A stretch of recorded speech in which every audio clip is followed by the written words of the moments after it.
नमस्कार दोस्तों।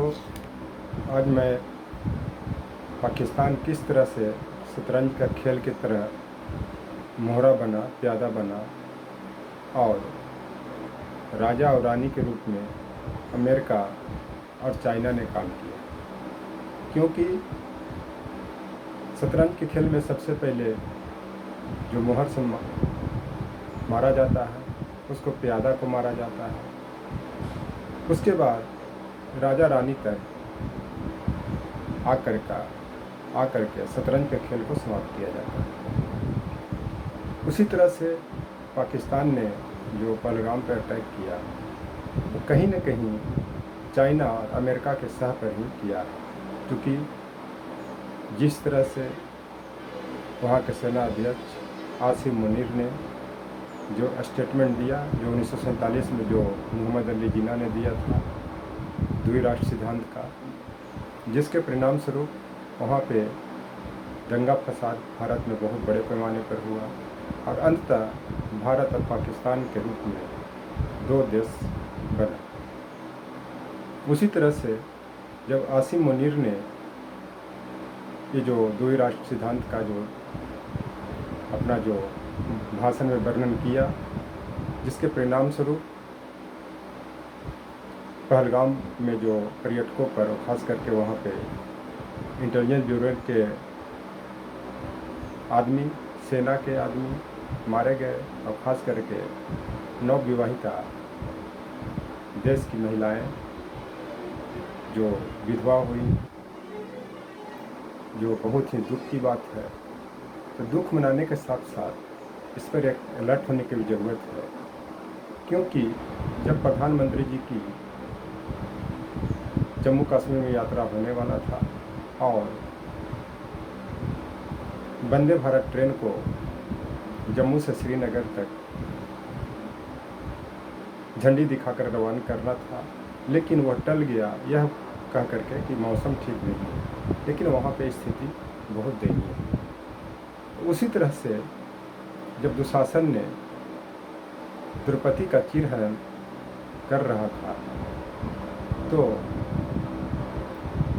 द्रौपदी ने कहा था श्री कृष्ण भगवान से कि अगर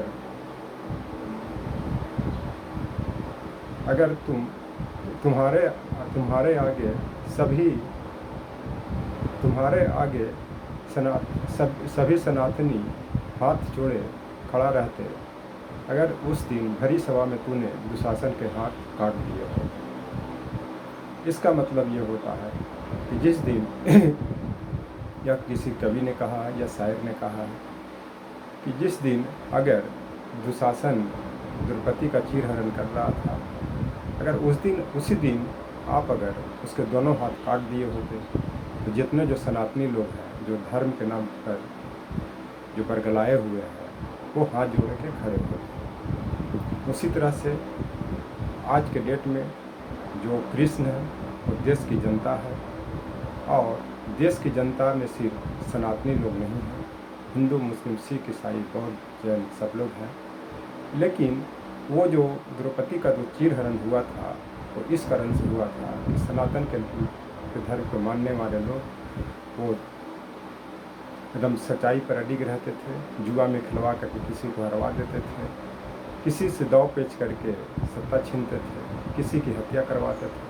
मैंने शासन प्रशासन के लिए कुछ भी करने के लिए तैयार थे। इसी संदर्भ में यह जो दोहा था, ये जो शेर था, वो कहा गया था।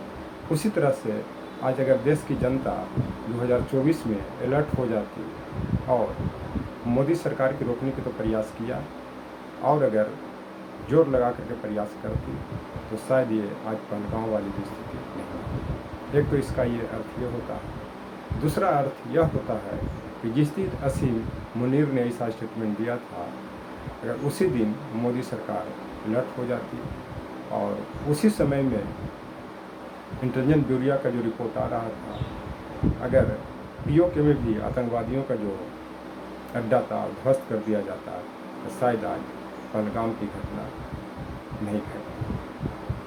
दूसरी चीज़ जो भी हुआ उसके बाद में जो भारतीय सेना ने जवाब दिया, बहुत सराहनीय जवाब है। लेकिन अब समय आ गया है कि प्यादा को मारने से काम नहीं चलेगा। जिस तरह के शतरंज के खेल के मोहर में प्यादा को मारा जाता है, अब इस भारत को चाहिए तो चाइना को घेरे। खैर अमेरिका तो भारत से बहुत दूर है, क्योंकि अमेरिका जो है वो चाइना को बढ़ावा देता है। जब कभी उस पर ट्रेड का जो टैरिफ है बहुत बढ़ा देता है, लेकिन जब देखता है कि चाइना पाकिस्तान को उकसा करके भारत के खिलाफ कार्रवाई करवा रहा है, तब पुनः ट्रंप के द्वारा टैरिफ को कम कर दिया जाता है। क्योंकि पहलगांव के पहले अमेरिका ने चाइना पर बहुत बड़ा टैरिफ लगाया था, लगभग वो 145 से 150% तक था।